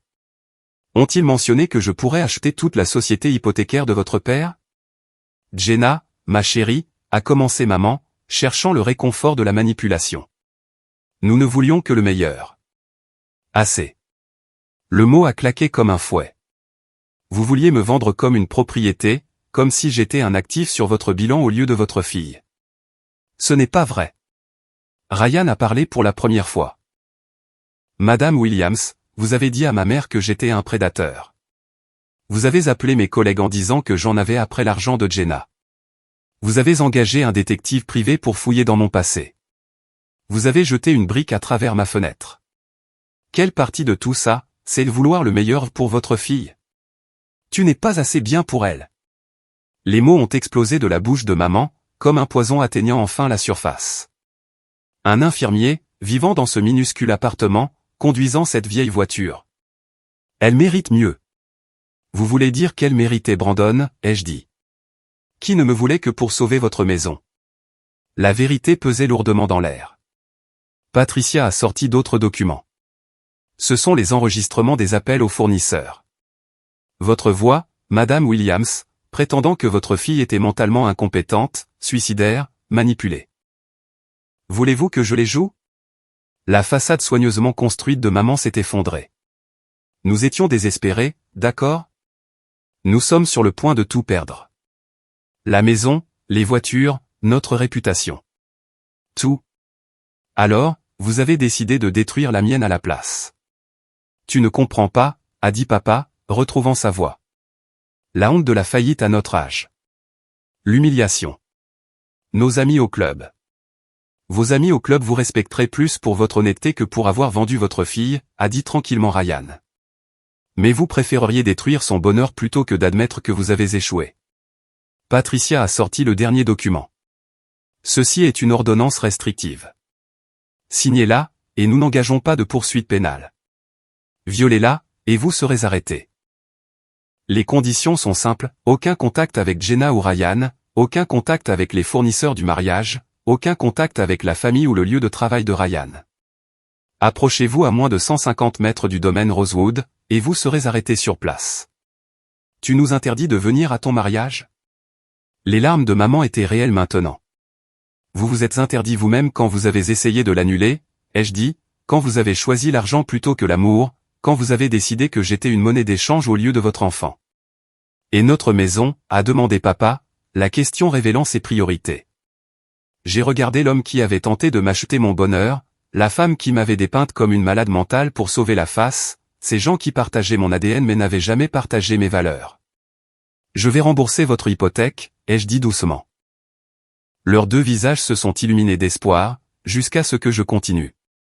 Par le biais d'une fiducie, avec des conditions. Vous assisterez à des séances de thérapie hebdomadaires, à des conseils familiaux pour traiter vos problèmes de contrôle, et à des cours de planification financière. Terminez le programme, et la maison est à vous, sans aucune charge. Refusez, ou retombez dans la manipulation, et la fiducie sera reversée à une œuvre de charité. Tu mets des conditions pour sauver notre maison, l'indignation de maman aurait été drôle si elle n'était pas si triste. Comme vous avez mis des conditions à mon bonheur? Oui. Brandon s'est éclairci la gorge. Je dirai à mon père que les fiançailles sont annulées. Il n'y a jamais eu de fiançailles, ai-je dit froidement. Juste deux personnes désespérées essayant de vendre leur fille aux enchères. Patricia a rassemblé les ordonnances restrictives signées. L'expert comptable judiciaire a rangé son ordinateur portable. Les preuves de mon succès et de leur échec ont disparu dans des mallettes et des dossiers. Alors que nous nous préparions à partir, Emma est apparue dans l'embrasure de la porte avec Kevin. Elle avait écouté depuis la cuisine, ai-je réalisé. Nos regards se sont croisés, et elle a hoché la tête en signe d'approbation. Une dernière chose, ai-je dit en me retournant vers mes parents. Ryan et moi nous marierons au domaine Rosewood comme prévu. Chaque fournisseur que vous avez menacé a confirmé sa participation. Chaque mensonge que vous avez raconté a été corrigé. Vous avez échoué. Nous sommes tes parents, a murmuré maman. Comment peux-tu faire ça? Vous êtes les gens qui ont essayé de me vendre, ai-je corrigé. Les parents protègent leurs enfants. Vous avez protégé votre hypothèque. Sortir de cette maison, c'était comme muer. Ryan m'a pris la main alors que nous arrivions à la voiture. Ça va? Je suis libre, ai-je dit, et je le pensais. Patricia s'est penchée avant de monter dans sa BMW. Soit ils se conformeront, soit ils feront face à des poursuites. À mon avis, ils prendront la thérapie et l'argent. En partant, j'ai vu les rideaux bouger. Deux personnes regardant leur fille partir, comprenant enfin qu'elle n'avait jamais été à eux pour la contrôler. Alors, a dit Ryan alors que nous rentrions à la maison, tu veux m'en dire plus sur ces 8 millions? J'ai ri, vraiment ri pour la première fois depuis des semaines. Commençons par la façon dont j'ai hérité de mon premier immeuble, d'une vieille dame seule qui voulait juste quelqu'un avec qui boire du thé. La guerre était finie. J'avais gagné en leur montrant exactement ce qu'ils avaient essayé de détruire, une femme qui avait bâti un empire pendant qu'ils ne regardaient pas, un amour qu'ils ne pouvaient ni acheter ni briser, un avenir qu'ils ne contrôleraient jamais. Maintenant, il ne restait plus que le mariage qu'ils avaient tant essayé d'empêcher, et il serait glorieux. 2 semaines avant ce qui, selon mes parents, devait être mon mariage annulé, j'étais assise dans la suite nuptiale du domaine Rosewood, avec mon ordinateur portable, transformant la destruction en quelque chose de révolutionnaire. Chaque tentative de sabotage ferait partie de notre histoire. Chaque mensonge serait contré par la vérité. L'équipe du documentaire arrive demain, a dit Ryan en examinant le programme. Tu es sûr de vouloir faire ça? Absolument. J'ai affiché le site web que nous avions créé, lavritessurlamour.com. Chaque couple qui a fait face au sabotage familial doit savoir qu'il n'est pas seul. Le site détaillait tout avec une honnêteté sans faille. Des enregistrements audio des appels de maman aux fournisseurs étaient diffusés, à côté de témoignages de ces mêmes fournisseurs sur la manière de résister à la manipulation. Les images de sécurité la montrant en train de tenter de soudoyer Thomas sont devenues une leçon d'intégrité. Même la photo de la fenêtre brisée de Ryan était là, avec sa déclaration puissante sur le choix de l'amour plutôt que de la peur. La réaction a été incroyable, ai-je dit en lui montrant la section des commentaires. 300 histoires de couples dont les familles ont essayé de les séparer. Argent, race, religion, classe sociale, toutes les excuses pour le contrôle. Mon téléphone a sonné. Emma, le souffle coupé par l'excitation. Tu dois voir les infos. La chaîne 7 a repris ton histoire. Nous avons allumé la télévision et vu une journaliste devant le domaine Rosewood. Dans une démarche inhabituelle, une future mariée a transformé la tentative de sa famille de saboter son mariage en un mouvement pour les couples confrontés à la manipulation parentale. Le site web, lancé il y a 3 jours, a déjà attiré l'attention nationale. Le reportage incluait une interview de Thomas, qui parlait avec éloquence de l'intégrité dans les affaires et dans la vie. Plusieurs fournisseurs sont apparus, partageant leurs propres histoires de parents exigeants et de couples reconnaissants. Le reportage s'est terminé par un message simple, l'amour n'est pas une transaction. Mes parents doivent devenir fous, ai-je dit. Bien, a répondu Emma. Je viens de quitter leur maison. Ils sont en thérapie, d'ailleurs. La thérapeute leur a déjà reproché de voir leurs enfants comme des investissements. Papa a même pleuré. Un progrès, même si je ne m'attendrai pas à des miracles. Les préparatifs du mariage se sont poursuivis avec un nouveau thème, le triomphe sur l'adversité. La fleuriste a créé des arrangements représentant la croissance à travers le béton. Le menu proposait des plats de couple ayant surmonté l'opposition familiale, leurs histoires d'amour imprimées sur des cartes à chaque table. Le photographe a préparé une exposition de photos de vrais couples, tous tenant des pancartes avec des messages aux parents contrôlants. 3 jours avant le mariage, un allié inattendu a émergé. Marcus, l'ex-mari d'Emma, a appelé pour demander à me rencontrer. Nous nous sommes retrouvés dans un café tranquille, le même où Emma m'avait mis en garde contre les schémas de nos parents. Marcus avait l'air plus âgé, usé par le regret. J'ai vu votre site web, a-t-il commencé. Ça m'a fait réaliser à quel point j'ai laissé vos parents empoisonner mon mariage. Ils m'ont convaincu que je ne serais jamais assez bien pour Emma si elle gagnait plus que moi, m'ont fait croire qu'elle me quitterait pour quelqu'un de plus brillant. Elle t'aimait, ai-je dit simplement. Je le sais maintenant. Le divorce a été la plus grande erreur de ma vie. Il a sorti une enveloppe. Ceci est pour votre fondation. Je veux soutenir les couples qui sont plus forts que je ne l'ai été. À l'intérieur, il y avait un chèque de $50 000. Marcus, c'est ce que j'aurais dû dépenser en thérapie au lieu d'avocat. Utilisez-le pour aider les autres à éviter mes erreurs. Cet après-midi-là, j'ai trouvé Emma dans mon bureau, examinant les documents de la fondation. Je lui ai montré le don de Marcus. Elle a fixé le chèque, les larmes coulant. Il a fait ça? Il veut soutenir les couples qui font face à ce que vous avez affronté. Il sait qu'il t'a laissé tomber. Emma est restée silencieuse un long moment. Je l'ai peut-être laissé tomber aussi. J'ai vu ce que maman et papa faisaient, mais je ne me suis pas assez battu. Je pensais que l'amour devait être facile. L'amour est facile, ai-je dit. Ce sont les gens autour qui le rendent difficile. La surprise suivante est venue d'une source inattendue. Brandon Chen a demandé une réunion à Rosewood. J'ai failli refuser, mais la curiosité l'a emporté. Il est arrivé l'air sincèrement penaud, sans son armure corporative habituelle. Je vous dois des excuses, a-t-il commencé. Je savais ce que mon père faisait, je savais que vos parents étaient désespérés. J'aurais dû l'arrêter. Pourquoi ne l'avez-vous pas fait? Parce que j'étais désespéré aussi. Pas financièrement, mais personnellement. J'ai 35 ans, je suis célibataire, et fatigué des jeux de séduction. Quand votre mère vous a décrite ambitieuse mais en difficulté, ayant besoin de quelqu'un de stable, j'ai eu l'impression qu'elle m'offrait une solution. Une femme comme solution à la solitude? Pathétique, n'est-ce pas, a-t-il réussi à esquisser un sourire d'autodérision. Votre site web m'a fait réaliser que j'étais tout aussi mauvais qu'eux, prêt à y acheter de la compagnie au lieu de la mériter. Que voulez-vous, Brandon? Faire un don à votre fondation. Et demander si Emma est vraiment divorcée. L'audace m'a fait rire. Vous voulez sortir avec ma sœur après avoir essayé de m'acheter?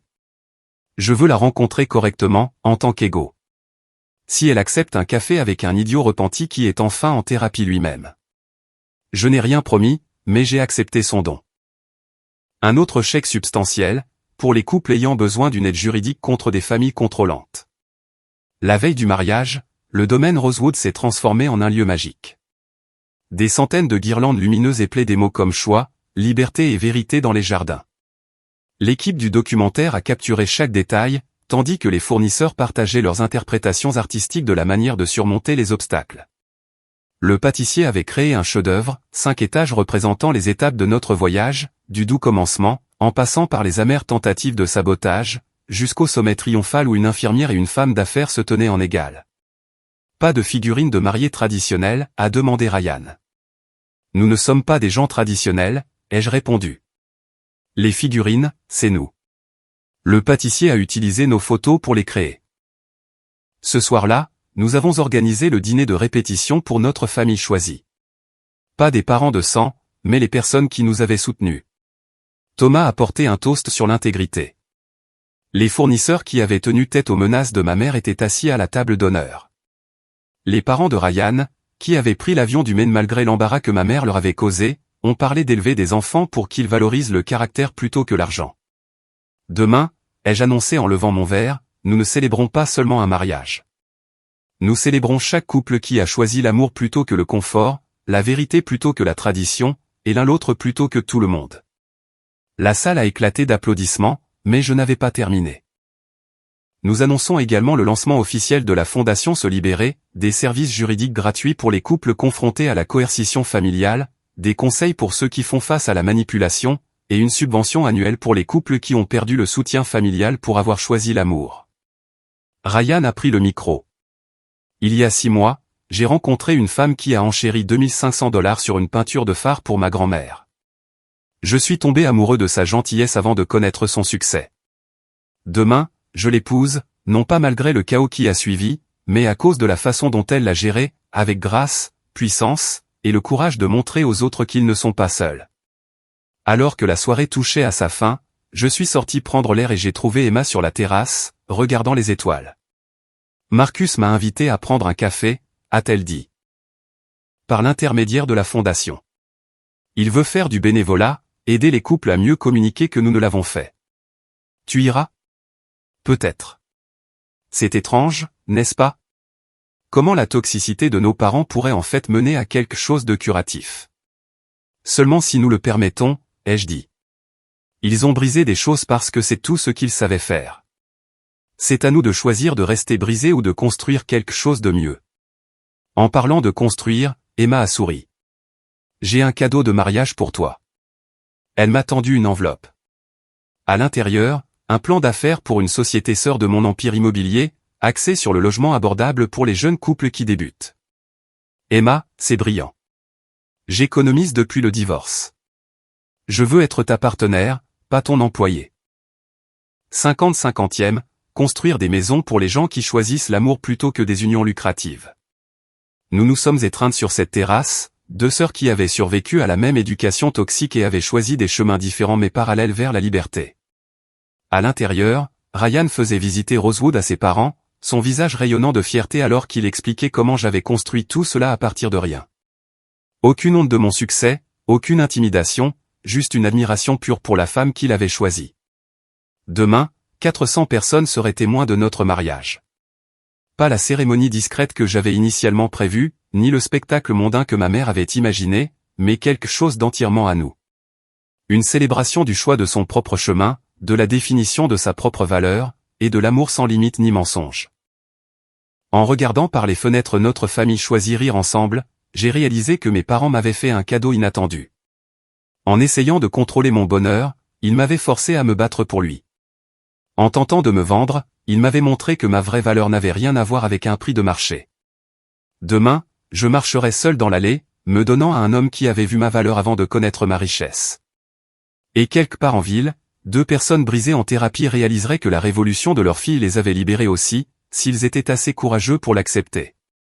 Le mariage qu'ils avaient essayé d'annuler aurait lieu exactement comme prévu, sauf que maintenant, il signifiait tellement plus.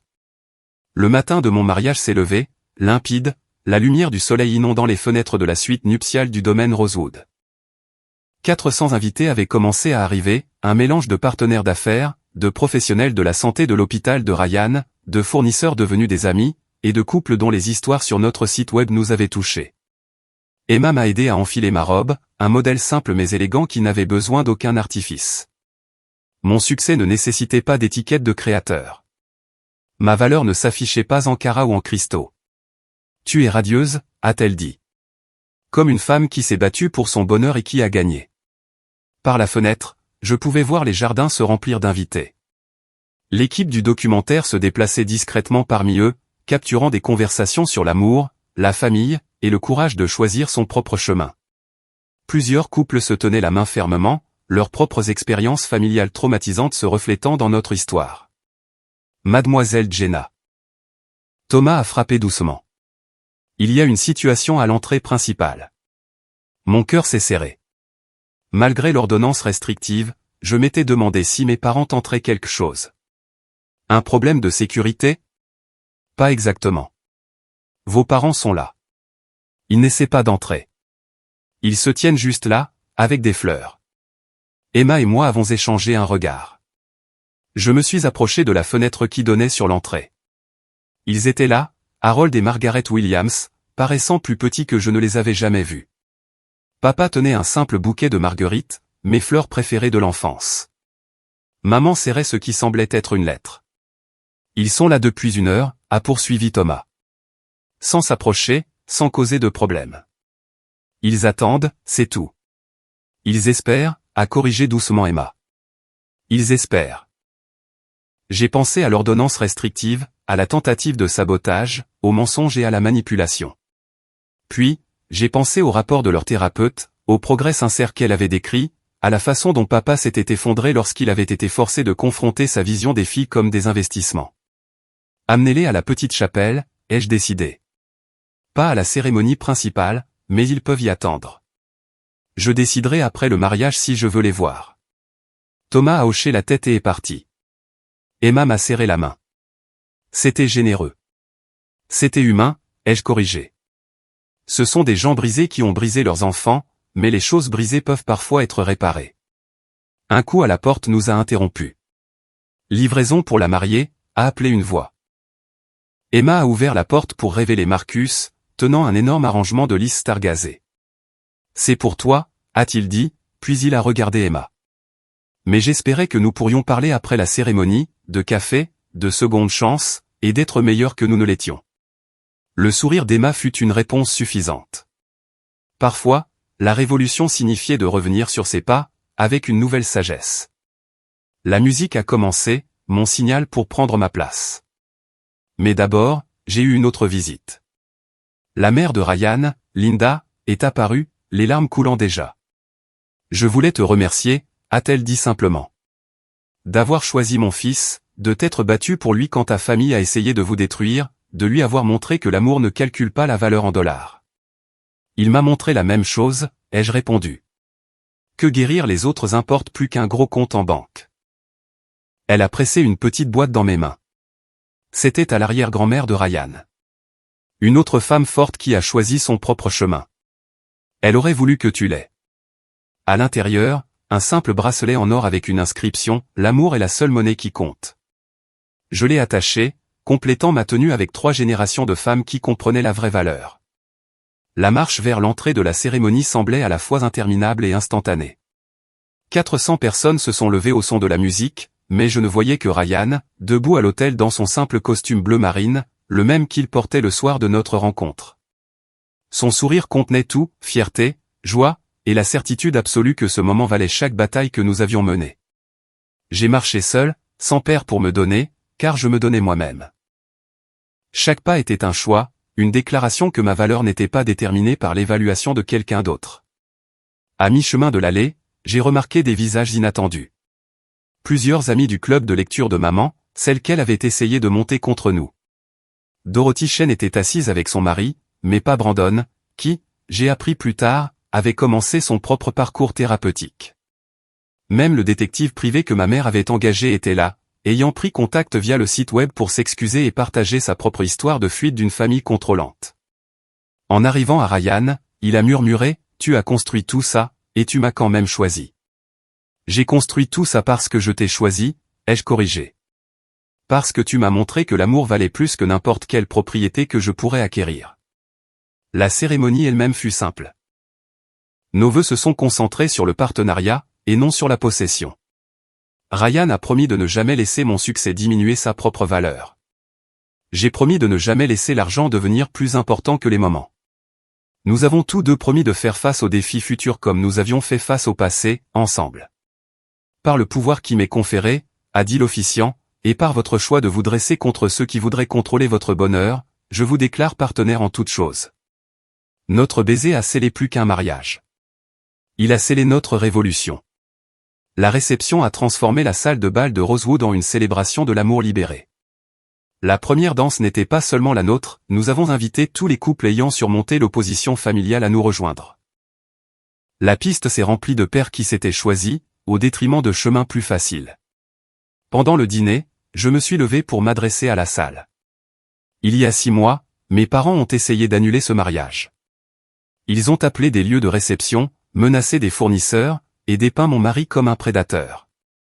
Ils l'ont fait parce qu'ils croyaient que l'amour pouvait s'acheter, se vendre ou se négocier comme une affaire commerciale. La salle était silencieuse, même le personnel de service s'arrêtant pour écouter. Ils ont échoué, parce que tout le monde dans cette salle sait mieux. Parce que Thomas a valorisé l'intégrité plutôt que les pots de vin. Parce que nos fournisseurs ont choisi la vérité plutôt que les menaces. Parce que Ryan m'aimait sans connaître mon succès, et a continué de m'aimer après l'avoir appris. Parce que j'ai refusé de laisser ma valeur être déterminée par la dette de quelqu'un d'autre. J'ai levé ma coupe de champagne. Aujourd'hui, nous lançons officiellement la Fondation Se Libérer. Dans le hall, vous trouverez des cartes d'engagement. Aidez-nous à soutenir les couples confrontés à ce que nous avons affronté. Aidez-nous à prouver que l'amour n'est pas une transaction, c'est une transformation. Les applaudissements furent tonitruants, mais les surprises n'étaient pas terminées. Emma a pris le micro à son tour. Le courage de ma sœur face à nos parents a inspiré mon propre parcours, a-t-elle commencé. Mon ex-mari, Marcus, est ici ce soir. Nous avons laissé mes parents nous convaincre que le salaire comptait plus que l'âme. Nous ne nous remettons pas ensemble, mais nous devenons partenaires d'affaires dans une nouvelle entreprise, le logement abordable pour les jeunes couples, car choisir l'amour ne devrait pas signifier choisir d'être sans abri. Marcus l'a rejointe sur scène, et leur poignée de main représentait plus de guérison que n'importe quelle romance n'aurait pu le faire. Alors que la soirée avançait, le réalisateur du documentaire m'a pris à part. Nous avons capturé quelque chose d'extraordinaire. 3 chaînes veulent diffuser ça. Votre histoire pourrait aider des milliers de couples. Alors, diffusez-la, ai-je dit. Montrez-leur tout. Le laid, le beau, et le triomphant. Vers minuit, alors que la réception touchait à sa fin, Thomas s'est approché discrètement. Vos parents sont toujours dans la chapelle. Ils y sont restés toute la journée. J'ai regardé Ryan, qui a hoché la tête. Ensemble, nous avons marché jusqu'à la petite chapelle où Harold et Margaret Williams étaient assis sur le dernier banc, l'air plus vieux que leur âge, mais aussi plus léger.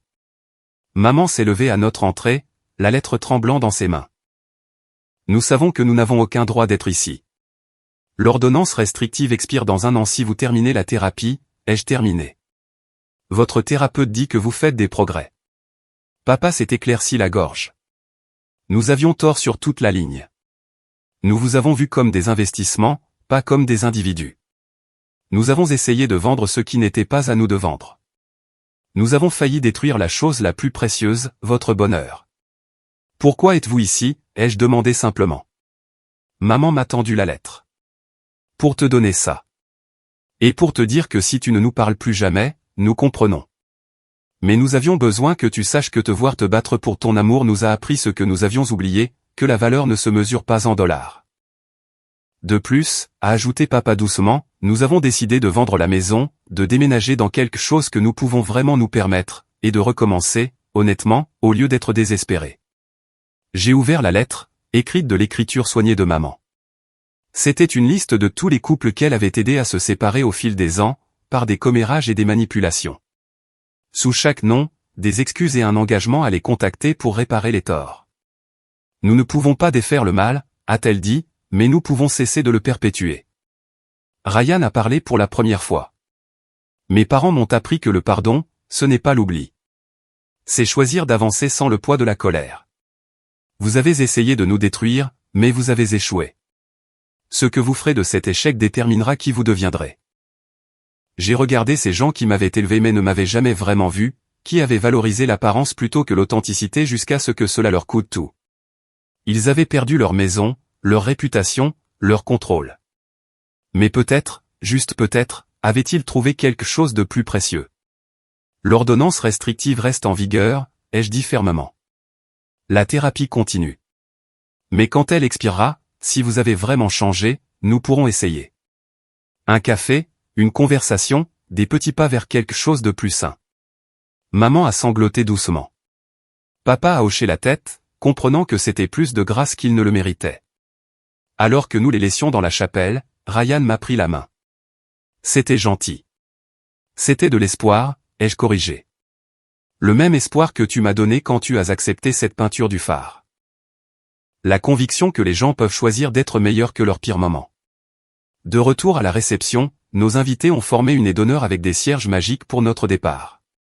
Mais d'abord, j'avais une dernière annonce.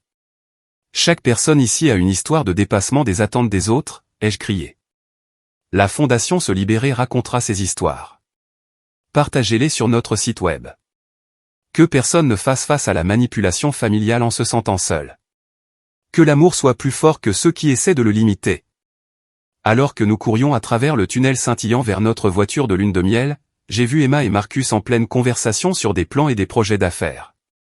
Thomas, dirigeant son personnel avec l'intégrité qui avait sauvé notre lieu de réception. Les parents de Ryan, se tenant la main après 50 ans du genre de mariage que les miens avaient essayé d'empêcher. Dans la voiture, Ryan m'a serré contre lui. On l'a fait. Non, ai-je corrigé, en pensant à tous ceux qui nous avaient soutenus. L'amour l'a fait. L'amour, et le choix de valoriser la connexion plutôt que le contrôle. En nous éloignant du domaine Rosewood, j'ai pensé au voyage, de cette vente aux enchères caritatives à ce moment. Comment une peinture de phare avait éclairé le chemin vers un amour pour lequel il valait la peine de se battre. Comment des parents qui avaient essayé de vendre leur fille avaient par inadvertance créé un mouvement. Demain, notre documentaire serait diffusé. Des milliers de couples verraient qu'ils n'étaient pas seuls. La Fondation Se Libérer les aiderait à choisir l'amour plutôt que l'obligation, l'authenticité plutôt que l'apparence. Mais ce soir, j'étais simplement Jenna Foster, mariée à un homme qui sauvait des enfants et aimait sans calcul.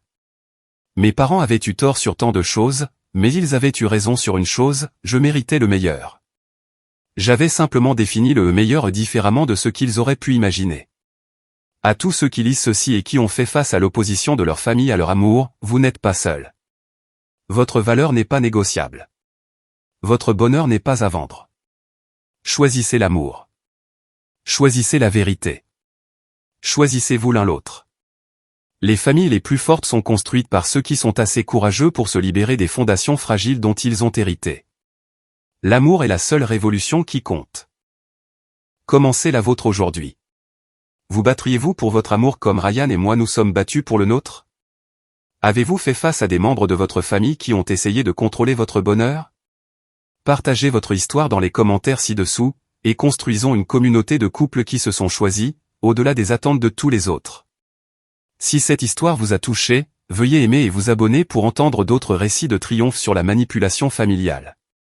Partagez-la avec quiconque a besoin de savoir que son amour vaut plus que l'approbation des autres. Merci de vous être joint à notre révolution. Et n'oubliez pas, les meilleures relations sont construites par ceux qui refusent de laisser quelqu'un d'autre tenir les plans.